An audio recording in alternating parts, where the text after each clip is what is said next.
I'm not the type of dude that you can come up on like Bro, this. listen. We out here to What get kind of content? You're not gonna tell me what to do. You can't come up on me.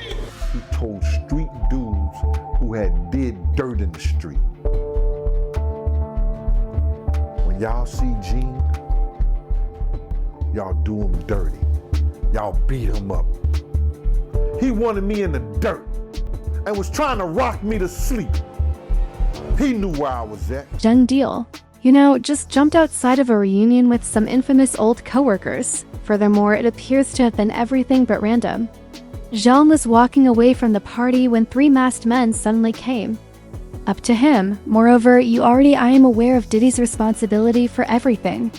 Katt Williams, however, is now openly expressing his support for GAN, a covert project to provide more information about Diddy and the business in general, is rumored to be underway between Katt and Gene. Thus, GAN's shocking conversation with Diddy had only been going on for a few days. Additionally, he shared some previously unheard of details, such as how he nearly died when working with Diddy in the past, how he never received the promised money, was tricked, and was put in danger. In addition, days after this, immediately after Diddy is exonerated of the RICO charges, Jean is jumped. In truth, it is not a coincidence. After Diddy's victory over RICO, Zhang has been warning people about him for years, but he now appears to be unstoppable. Nevertheless, Katt Williams and GAN are resolute in their determination. Diddy appears to be quite anxious about their plans to make any significant announcements to the industry. Me dead. Way before I came to YouTube. What kind of dude this is? According to Jean, this is what took place. 3 men in masks suddenly showed up as he was leaving this reunion event a few days after the Diddy verdict was made public. Tried to leap at him as they approached him. Gene clarified that he is not physically assaulting him. I look like getting beat up. What a grown man look like, somebody smacking him around, hitting him and all this like that. I ain't taking no ass whooping. I ain't took an ass whooping since the doctor spanked me on my fucking ass. I ain't took an ass whooping since my mama and my daddy. When they stopped taking it, I guess I'm got amnesia. I don't know what an ass whooping look like or feel like. Diddy had previously planned to take him out, so GAN said he wasn't shocked that he would send someone after him. It came to life for y'all. It came to life for y'all that this dude wanted me dead. Way before I came to YouTube. Cause I was having meetings with serious dudes in the street. And he refused to sit down. So what did he do? He tell his security team. He didn't tell the NYPD officers. He didn't tell the Department of Correction officers. He didn't tell none of the parole officers or anybody he had working for him that was officers. He told street dudes who had did dirt in the street. When y'all see Gene, y'all do him dirty. Y'all beat him up. He ain't tell him to beat me up. He didn't tell him that. He wanted me in the dirt and was trying to rock me to sleep. He knew where I was at. Diddy wants Jean gone forever for a variety of reasons, as you are already aware if you've been following GAN at all. In podcasts, interviews, and any other setting where he has a microphone, GAN has been sharing details about Diddy that nobody else discusses. Clout chasing has been a common accusation against GAN since Jean began discussing Diddy years before. Cassie even brought her lawsuit. Gene's YouTube account still has all of the receipts available as well. Videos from the past of GAN just conversing in his kitchen on topics that were mostly disregarded until Diddy was exposed, such as Jay-Z, Tupac, Biggie's passing, Kim Porter, and Diddy trials. Not long after Diddy's victory in the RICO lawsuit, someone is already attempting to leap GAN. It's too precise. Now, Diddy had several chances to hurt GAN prior to the onset of this legal issue, but he was likely aware that Gene's pictures were not being seen at the time. Now that Gene is the primary source of all the information regarding Diddy's history, things have shifted. Furthermore, Diddy is likely seeking retribution since he feels unstoppable now that he won that RICO action. As a matter of fact, the media is already claiming that Diddy has a list of targets ready for revenge when he was released from prison. This is what took place immediately following the Zhang incident. On the internet, the rumor that Diddy wants Zhang dead went widespread. Since Zhang has changed from being a random ex-bodyguard, he is one of the few bad boy group members that is still able to speak. People are now paying attention, including those who once made fun of Zhang and said he was trying to gain influence. Fans aren't the only ones. 50 Cent and Katt Williams are among the other members of the company who are supporting Gan, a vintage picture of Zhang and 50 with the caption, "Yo, y'all saw this ish." Katt Williams' response, however, was the true surprise. In a mysterious Instagram post, Katt stated, "The most dangerous anger comes from a person with a good heart. Until they can no longer stand it, they suppress it, keep their cool, laugh, smile, and forgive. Don't be too harsh with decent folks." Zhang and Katt aren't the kind of men who turn back or flee when things get hard. Fans, on the other hand, truly care about them since they worry that when Diddy is freed from prison, he will be much more dangerous. One admirer said, "P. Diddy is going to leave worse than ever. The consequences will be worse than if he had stayed." Another person said, "Of course they're in danger. Take a look at what he has already managed to do and get away with in the 1990s. Like Gan, there have been other attacks on Katt in the past. They attempted to institutionalize him, remove his children, and unalive him. Because here's the whole thing. You gonna charge me with child endangerment? After I adopted 7 children and had them for 14 years in this state? Really? You coming after my kids now? Because it was already a witch hunt. Now you want my babies? Yeah. Jaguar Wright recently said that Katt knew certain influential individuals wanted him gone, so he had to wear a protective vest to bed for years. Back in that moment, Katt was still wearing Kevlar to bed. Right. He said he got arrested over 30 times. Yeah. No convictions. I'm getting close. Go ahead. But it's been about 30 for him. It's been 8 for me. Yes. He beat felony, I beat felony. Moment. Katt has made as many statements regarding Diddy as Gan Deal has. For years, he has also been criticizing Diddy, claiming that he and some of his business associates have engaged in some extremely unethical activities. Happened in Puff. I'll be back to you if JD ain't had enough. Yeah. Jermaine Dupri, king of it.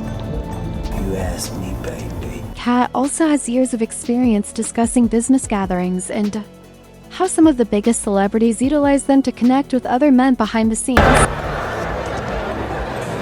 Motherfucker gay in Hollywood, you never expected. They be having these big ass mansion parties, and the mansion party, the whole mansion is a party, and then it's a separate party in the little rooms. I ain't been famous that goddamn long. I'm excited to be at the mansion party. You be looking in all the goddamn rooms, and you down and look in the wrong.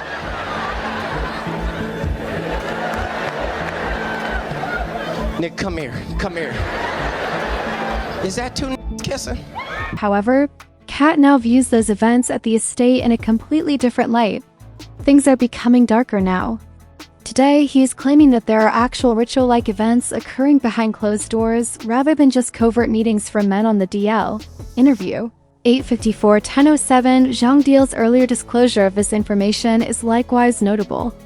Diddy was planning ceremonial gatherings for the full moon before the freak-off began, and an old video on his YouTube channel demonstrates that Gan and other men would engage in some form of idol worship. People wearing dresses? No, it's not. It's a weird thing. It's not like that. Look at it from a different way. Look at it.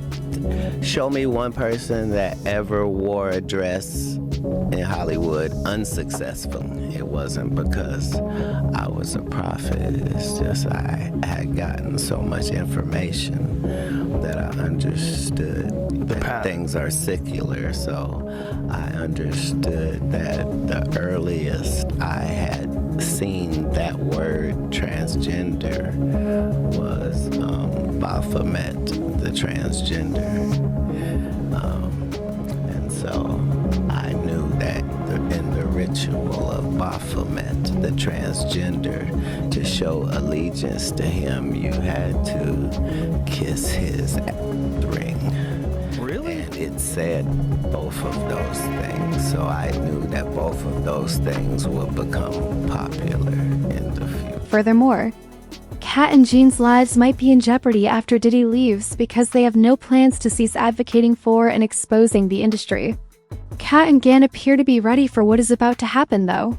Insiders also claim that they were spotted together last week. It's also now speculated that Zhang and Katt may be collaborating on a project.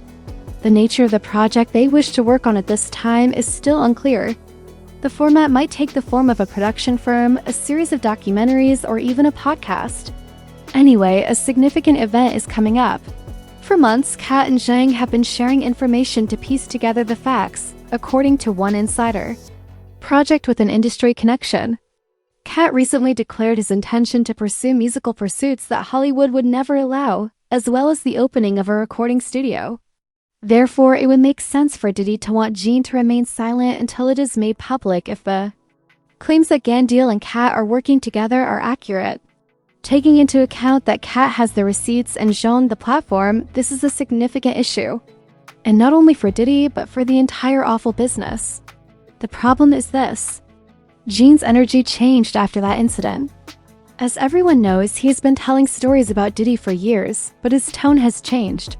They seem to be more focused on interviews, as if the last bit of control had been removed and less controlled.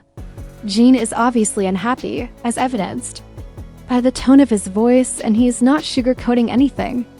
During his latest sit-down on The Art of Discourse, Jean reprimanded those basking in the glory of Diddy's victory over Rico and explained the nature of the man they were cheering for. And people was thinking that because of Puff gave his birthday party on her birthday. But it was bigger than that, and people don't understand that. And I think that he had almost told off on himself when he spoke about the winter solstice. And that's when the pagans and people who believe in the cult was looking for that moon on 12/12 at 12 a.m. And they were doing spiritual rituals at that time. That's if you don't believe it, look it up for yourself.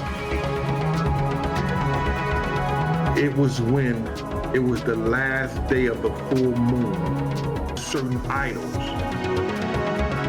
And on the third day, they drank, they be merry and be happy, and the men would give gifts to each other. 3 days after the full moon, 3 days after the last moon, on 12/12, 12 a.m. Diddy deserves to be buried. Jean remarked candidly when asked if his feelings about Diddy were still the same as they were before the award. Celebrating for a psychotic narcissist, a sociopath sex offender, abusing and degrading women, male prostitutes, brother, ejaculate their sexual juices on them so he can lick them off. Is this what's happening in the hood now? Is that what's good in the hood? Tell me, is that what's happening in the streets, brother? Is that what the industry that came down to now? They celebrating him. And it's strange, bro. How they having they celebrating this demon, bro. They celebrating this demon. Do you understand that? And when asked if he still feels the same way about Diddy as he did before the verdict, Jean straight up said Diddy deserves to be buried. I'ma say the same shit about Diddy, but in my way. I'm not here to praise this nigga. I'd rather see him buried. And y'all can say and feel however you want to. Cause that's the way he felt about people we all used to be around and love. This dude is psychotic. I don't care what you say, bro. You look at some of the stuff that he did, And like I say, that's what's good in the hood now. That's how y'all getting down now. Licking another man's sperm off his girl. Beating women. Because man, the nigga still going to jail. I don't care for him. I don't give a fuck about him. Him, anybody who looked like him, got his last name and came in on a boat with him. Some people believe that Gene's suggestion that Diddy should follow Epstein's example goes too far. However, Gans stated unequivocally that Diddy is deserving. He also talked about how he almost died defending Diddy on multiple occasions just to have Diddy turn around and hit him. But it's not even the primary cause. According to Gan, Diddy ought to be laid to rest. Gene places greater importance on Diddy's wrongdoings against numerous innocent people than on how he treats him. I'ma say the same shit about Diddy, but in my way. I'm not here to praise this nigga. I'd rather see him buried. And y'all can say and feel however you want to. Because that's the way he felt about people we all used to be around and love. This dude is psychotic. I don't care what you say, bro. You look at some of the stuff that he did, and like I say, that's what's good in the hood now. That's how y'all getting down now. Licking another man's sperm off his girl. Beating women. Because man, the nigga still going to jail. I don't care for him. I don't give a fuck about him. Him, anybody who looked like him, got his last name and came in on a boat with him. Since he knows Diddy better than most people and is capable of defending himself, Zhang stated that he is not concerned about the claims that his life is still in jeopardy, particularly once Diddy is out of prison. I'm not gonna worry about somebody that I bodyguard. I'm not gonna worry about somebody that I bodyguard. And God knows I can bodyguard myself with his blessings. I can bodyguard myself with his blessings, bro. I'm not worried about that. Nothing beats an ambush, and I know that. But I'm not worried about his shit. What you eat don't make me shit. So I'm gonna talk about whatever I wanna talk about. If you got a problem with it, tough titty. I have been talking about this character. I've been talking about this shit. Even today, I'm gonna continue to talk about it. With us, Gans simply denied the notion that, following the Diddy ruling, he would decide to modify his mind or resign. He will continue to speak up anyway, since he has much more to discover. If Diddy terrified Zhang, he expected her to become more submissive, but the opposite occurred. This is the issue. Gene's been, I've already poured a large amount of tea. But, according to sources, the true stories haven't even surfaced yet. Some of the worst rumors, not only about Diddy, but about other influential figures in the industry, may be supported by Gan's odd text receipts, audio snippets, and even video footage. Now, as you already know, Gene and Katt Williams will have a significant partnership. There is another topic, though, that is rarely discussed. 50 Cent is allegedly doing more than just helping Gan on social media to boost clicks, according to certain rumors. In reality, he is speaking with Gan and Katt in private. 50 has been an advocate since he began filming his documentary, Did He Do It?, according to insiders. After the decision, Gan and Katt, however, really expressed their satisfaction. Considering everything that has happened, it's safe to assume that some members of the business won't be sleeping.